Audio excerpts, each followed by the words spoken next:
Welcome back to For Survival Tips from a Cabal of Likely Suspects.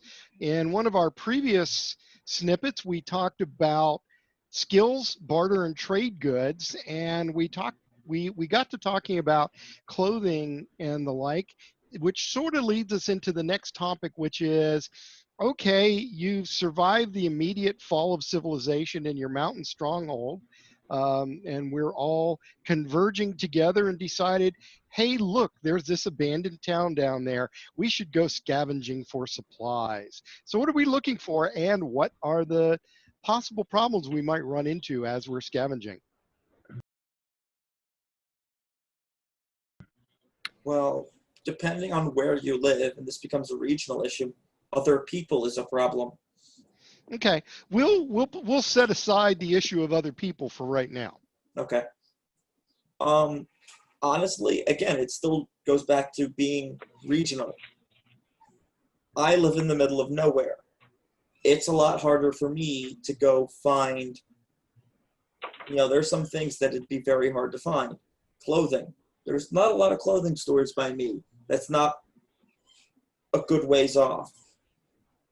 At the flip side, food is actually fairly easy to come by because there's a lot of farms around here. And there's a lot of farming being done, and there's a lot of equipment for farming. So I think at the end of the day, it becomes very regional, and you need to know what's available in your area versus in your immediate area versus further out. Well, we talked about things like scavenging the Goodwill store, looking for clothing and the like, looking for supplies. What are some other things that we'd be looking for? Well, so you'll want to look for like processed food or processed bulk items, so like ground flour. Assuming the bags are still whole, they don't have any rips, they don't have any tears, and even then you're going to want to look inside to make sure they don't have any bugs in them. Though admittedly, you can probably sift most of those out. Or you can just keep them in there. The bugs are generally going to be extra protein. Also, salt. Salt. You can find Spices. salt. You can use that. We think of it as seasoning, but it's also a good thing for storing food. Your salt pork, your salt beef, your salt fish. So preservation of food. So if you can find bulk salt, that would be something to keep an eye out for. Right. Honey is another thing that you would want to keep because it has some natural preservatives that will help your baked goods and the things that you prepare to last a little bit longer than if you just use sugar. A lot of your sweet stuff, your jellies, your jams, your honeys and the like, are not going to spoil because of bacteria, but they can mold. So you are going to want to make sure that however they've been stored airtight. Yes. Maple syrup is good at shelf temperature until you open up the bottle. Then it needs to be refrigerated. Otherwise, it will grow mold. Wax is one of those things that you can use for sealing and also preserving that a lot of people don't think about. Mm-hmm. One of the things I was going to suggest was if you're going into town to scavenge, I mean, I don't know if people think about this, but restaurants have bulk food in packaging to keep animals out. Mm-hmm. It's kind of their thing. They buy a bunch of pasta, they buy a bunch of beans, they buy them in 50-pound bags. Mm-hmm. Your average grocery store isn't gonna have, and most of your average people aren't going to carry. Average, obviously not this group, but they have them in containers that are made even once the food stuff has been opened to keep them airtight and keep the animals out. So that's usually a good place to look. Also spices and salt and stuff like that in bulk because they use 10 pounds of it in a recipe at a time. So, right. Your local bakery is going to have bags and bags of flour. They're going to have dry yeast, stuff that they can buy in bulk at once and not have to worry about if the walk-in freezer goes out. On the other hand, there's some stuff that could be in, say, the walk-in freezer or the walk-in refrigerator that is still sealed up and not necessarily needed to be refrigerated in some cases. Most of it's probably going to be bad, but it's a place that you could clean out and use for storage, even if it's warm. I read I'll say somewhere this. that I read somewhere that Americans tend to refrigerate that maybe as much as half of what we keep in our refrigerators doesn't actually need to be refrigerated in the short run. It may in the long run, but it doesn't in the short run. Something else to think about when you're doing your scavenging is that if it has any fats or oils in it, it's going to go bad. So you might want to avoid it. Something even as simple as a cake mix, it's going to have a shelf life because it has things in it that will go rancid. So unless you know about how fresh it is, avoid the oils, avoid the shortening, avoid things with nuts, because then anything with fats is going to start to go bad after a certain period of time, unless it's been stored really properly. Chocolate chips, like chocolate starts to go bad after only about a year. It starts to taste kind of funky. So you might not want to huck that back to your compound because it's not good. It's no longer good. You put in all of this effort to bring back stuff, but that's just not any good anymore. So you have a sacrificial team member that samples everything one at a time. You have to have enough time, but they sample it one at a time. If they're still not sick the next day, then you can take that item back and you choose someone else to be your sacrificial team member for the next sample. So one thing to also consider is things that we buy as we need that are long-term consumables. How many people have, for doing the dishes, they have one of those like the little pads that are green, the green Scotch pad on one side and the yellow sponge on the other. And you just grab another pack of them at the grocery store when you're running out. One of the things you need to start thinking about is those things that they're consumables, but not things that are quickly disposable. You know, if you see a whole bunch of those for cleaning up, because hygiene is going to be very important, you want to make sure you're eating off of clean dishes, grab all of those. So these are things that will keep. One of the things you might want to consider are the things that are spoiled. So say you're in a situation where you know the refrigerator, the freezer cases went out, you know that this green produce has been sitting there for a while and it's no longer edible. It's going bad. Don't disregard it. You can open up those frozen vegetable bags and dump it into a compost heap. Yes. You can scoop out all of that rancid fruit and all of those bad vegetables on the produce stand, put it into a compost heap, or process them and remove the seeds so that you can have a jump-started garden. And then the fruits and the parts that you can't eat, the fleshy bits, dump that into your compost heap. Start planting your soil adjuvants based off of the rotten vegetation that you can scrounge. Great. One of the other things we probably need to consider, and this isn't necessarily for what you're going to go out there and look for, but where are you getting your water from? And is it safe to drink? The thing is you may live near a water source, you may live near a creek, or you may live near a river. You may have a natural spring or wells on your property. Problem with wells is that if they aren't gravity fed, you may no longer have access to that water unless you've got a way of hand pumping it because the electrical grid is down. If we're talking about creeks and rivers, there's human settlements on those, and it's already not safe to drink out of, period.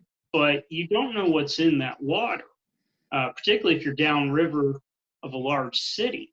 You may boil the water, but still be killed by chemicals that are in it because the city that you live downstream from is now a toxic dump, and it's just oozing into all the water supply. So you're going to have to be careful about your water and making sure that you can safely consume it. You talked about dysentery earlier. dysentery, cholera, all these things that we really don't think about here in this country. All that's going to come screaming right back if it's, quote, the actual apocalypse. Stockpile Imodium.